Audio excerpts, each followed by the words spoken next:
বাংলাদেশ ও সোমালিয়ার মধ্যে বাণিজ্যিক সম্পর্ক জোরদারের লক্ষ্যে গাজীপুরে যমুনা গ্রুপের যমুনা কমপ্লেক্স পরিদর্শন করেছেন বাংলাদেশে নিযুক্ত সোমালিয়ার রাষ্ট্রদূত শেখ নূর মোহাম্মদ হাসান।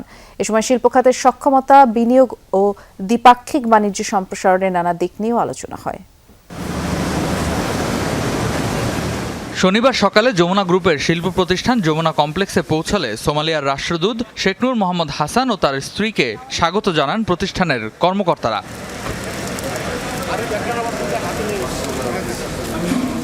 এরপর রাষ্ট্রদূত যমুনা ডেনিমস লিমিটেড এবং যমুনা ডেনিমস উইভিং লিমিটেডের বিভিন্ন উৎপাদন ইউনিট ঘুরে দেখেন। এ সময় আধুনিক প্রযুক্তি নির্ভর উৎপাদন ব্যবস্থা, ডেনিম ফেব্রিক্স তৈরির বিভিন্ন ধাপ, মান নিয়ন্ত্রণ এবং রপ্তানিমুখী কার্যক্রম সম্পর্কে তাকে অবহিত করা হয়।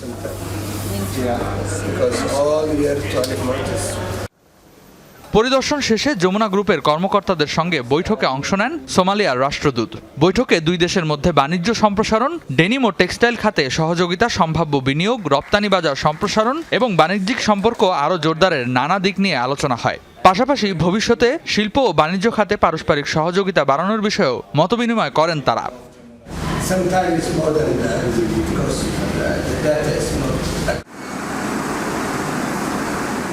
বাংলাদেশের টেক্সটাইল ও ডেনিম শিল্পে আন্তর্জাতিক সহযোগিতা ও নতুন রপ্তানি সম্ভাবনা তৈরিতে এমন কূটনৈতিক সফর ইতিবাচক ভূমিকা রাখবে বলে মনে করছেন সংশ্লিষ্টরা।